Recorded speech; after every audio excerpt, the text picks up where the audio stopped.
नमस्कार, मैं हूं सौरभ और आज मेरे साथ तहसीलदार साहब हैं।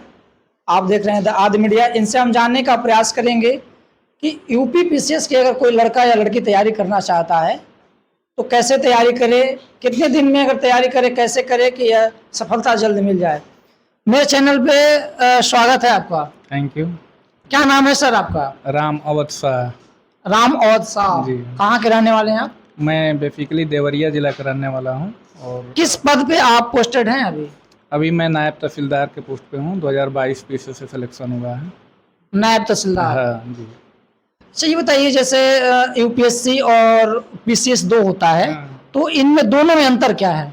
यूपीएससी सिविल सर्विसेज है, वो संघ लोक सेवा आयोग लेती है, वो जिससे आईएएस बनते हैं, आईपीएस बनते हैं और जो भी सेंट्रल गवर्नमेंट की सर्विसेज है क्लास ए वर्ग की, उससे सेलेक्ट होते हैं। बाकी पीसीएस जो होता है सभी स्टेट अपना अलग अलग लेते हैं, जैसे एमपी पीएससी हो गया, यूपी पीएससी हो गया, बिहार पीसीएस। इसमें एसडीएम मैक्सिमम जो रैंक होता है एसडीएम होता है और नीचे के बहुत सारे पोस्ट होते हैं। जैसे नायब तहसीलदार का मेरा सिलेक्शन हुआ यूपी पीसीएस से ही। एग्ज़ाम एक ही होता है, उसमें नंबर का वेरिएशन होता है। किसी का नंबर ज़्यादा रहेगा, रैंक ज़्यादा आएगा तो वो डिप्टी कलेक्टर मतलब एसडीएम बनेगा, और थोड़ा कम रहता है नायब तहसीलदार, बीडीओ, डीपीआरओ और एआरटीओ, बहुत सारे पोस्ट हैं। तो इसमें स्टेट लेवल की नौकरी है यूपी पीसीएस। यूपी पीसीएस की तैयारी करके सबसे छोटा वाला जो पद होता है, सबसे छोटा पद क्या है स्टेट में? स्टेट में पोस्ट कोई छोटा बड़ा तो नहीं है, लेकिन हाँ इसमें कुछ है, जैसे डिस्ट्रिक्ट सेवा योजना अधिकारी एडीईओ, जिसमें मेरा 2017 में भी सिलेक्शन हुआ था, तो उसको तो मैं ज्वाइन नहीं किया था, मैं ऑलरेडी जॉब में था।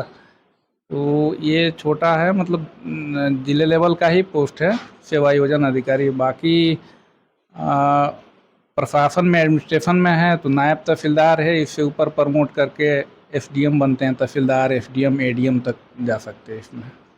यूपी पीएससी को लेके काफ़ी माहौल ऐसा बनाया जाता है कि काफ़ी इसका एग्ज़ाम टफ होता है, सभी लोगों की बस की बात नहीं है। क्या ये सही है? इसमें कितनी सच्चाई है? नहीं, ये इतना टफ नहीं है। अगर ईमानदारी से लगन के साथ पढ़ाई किया जाए तो सेलेक्ट हो जाते हैं। मैं तो जॉब के साथ ही तैयारी किया था तो सिलेक्शन हुआ है। इतना टफ नहीं है, बस ये है कि स्ट्रेटजी सही होनी चाहिए। आपका जो रास्ता जिस पे चल रहे हैं वो सही रास्ता होना चाहिए, जिससे ज़्यादा से मतलब कम टाइम में ही आप उसको गेन कर सकते हैं।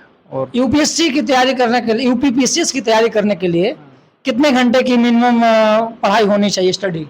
अब पढ़ाई तो डिपेंड करता है कि आप कितना क्वालिटी दे रहे हैं उसमें। कोई 10 घंटा भी पढ़ता है, कोई 4 घंटा भी पढ़ता है। जैसे मैं 4 से 5 घंटा ही पढ़ता था।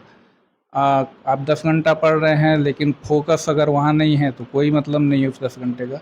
बेसिकली 6 से 7 घंटे में आप अगर तैयारी कर रहे हैं और 1.5 साल की कंटिन्यूस तैयारी कर रहे हैं तो आपका पूरा सिलेबस कंप्लीट हो जाता है। मात्र 1.5 साल में अगर कोई लगन, डेडिकेशन के साथ कोई व्यक्ति अभ्यर्थी तैयारी करे तो 1.5 से 2 साल में जॉब पा सकता है। हाँ, 1.5 से 2 साल में, और 6 से 7 घंटे रेगुलर फोकस के साथ। ये नहीं कि रील्स भी देख रहे हैं, पढ़ाई भी कर रहे हैं, तो ऐसे नहीं है। वो 6-7 घंटा कब बीत जाएगा पता नहीं लगता है। अच्छा, अभी आप बताए हैं कि फोकस के साथ पढ़ाई करना होता है, तो पढ़ाई करने का आजकल दो माध्यम है। नया में ऑनलाइन कोर्स भी कर रहे हैं लोग, ऑफलाइन पहले ज़्यादा हुआ करता था, तो इसमें बेहतर कौन सा है? नहीं, ऐसे नहीं कंपेयर कर सकते बेहतर कौन है। जैसे कई बार जो दूर दराज के बच्चे हैं, ग्रामीण बच्चे हैं, उनके लिए ऑनलाइन एक वरदान साबित हुआ है। उनको कोचिंग अवेलेबल नहीं है तो बहुत सारे यूट्यूब चैनल हैं जिससे आसानी से अच्छा मटेरियल वो प्राप्त कर पा रहे हैं, तो उनके लिए ऑनलाइन भी अच्छा है। ऑफलाइन थोड़ा सा एक माहौल बन जाता है नए बच्चों के लिए, वो बाध्यता बन जाती है कि जाकर कोचिंग में पढ़ाई कर रहा है। तो ठीक है, दोनों अच्छा है, ऑनलाइन और ऑफलाइन, इसमें कोई दिक्कत नहीं है। अगर किसी के पास रिसोर्सेज नहीं है, ऑफलाइन नहीं जा सकता है, तो ऑनलाइन से भी कर सकता है।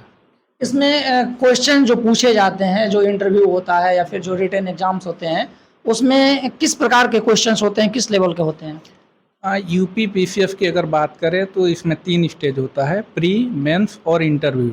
प्री में 2 पेपर होता है। एक जीएस का पेपर होता है, उसमें 150 क्वेश्चन आते हैं 200 नंबर का, और दूसरा जो होता है सीसेट का पेपर होता है, उसमें 100 क्वेश्चन आते हैं, वो भी 200 मार्क्स का होता है। सीसेट जो होता है क्वालिफाइंग होता है, 33% लाना होता है, और जीएस पे ही मेरिट बनती है। जीएस में सारे सब्जेक्ट रहते हैं, हिस्ट्री, पॉलिटी, ज्योग्राफी, इकोनॉमी और करंट अफेयर। और इसमें सीसेट में है, ये हिंदी भी रहता है, इंग्लिश रहता है, क्वांट रहता है, रीजनिंग रहता है, ये सारी चीज़ें, बट ये क्वालिफाइंग है। बाकी मेंस में जो है कि यूपी में अभी 6 पेपर हो गया है, जीएस 1, 2, 3, 4, 5, 6 ये सब के लिए कंपलसरी है, अब ऑप्शनल नहीं रह गया है।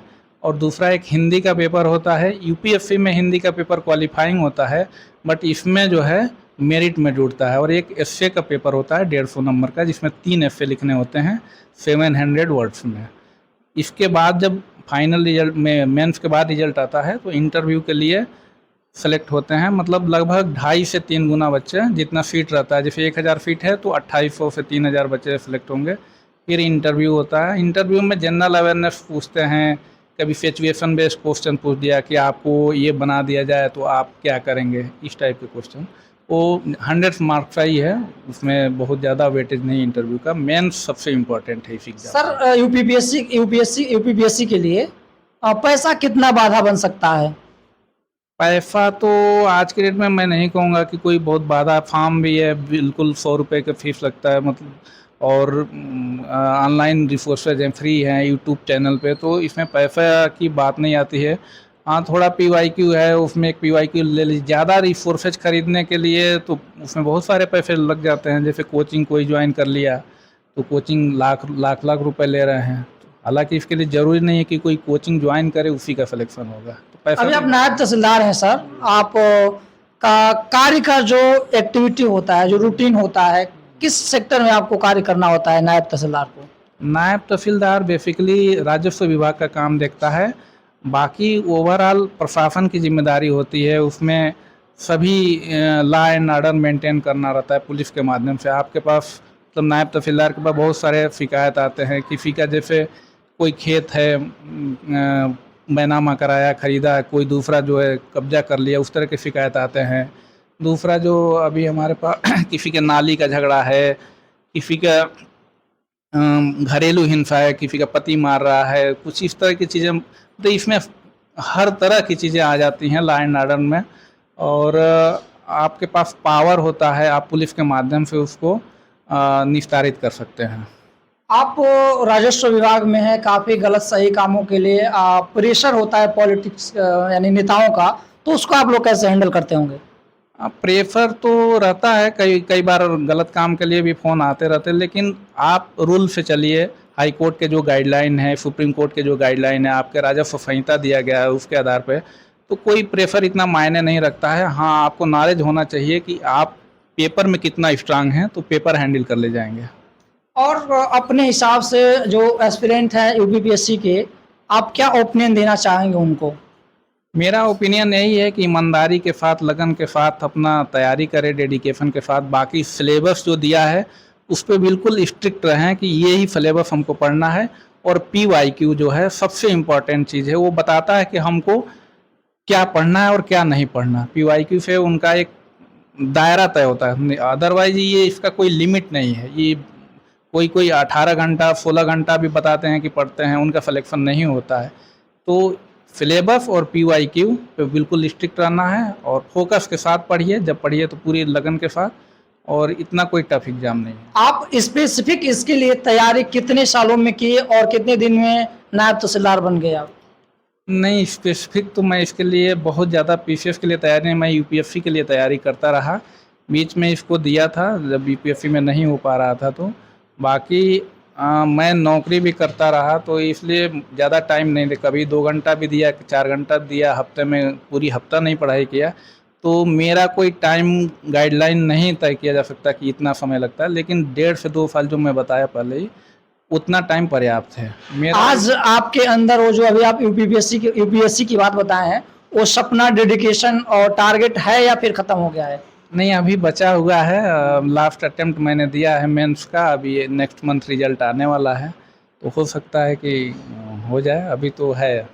चलिए, मेरे तरफ से और मेरे दर्शकों की तरफ से हार्दिक शुभकामनाएं कि आप जल्द डीएम बने, ताकि मैं पुनः एक बार आपके साथ इंटरव्यू करने का मौका मिले।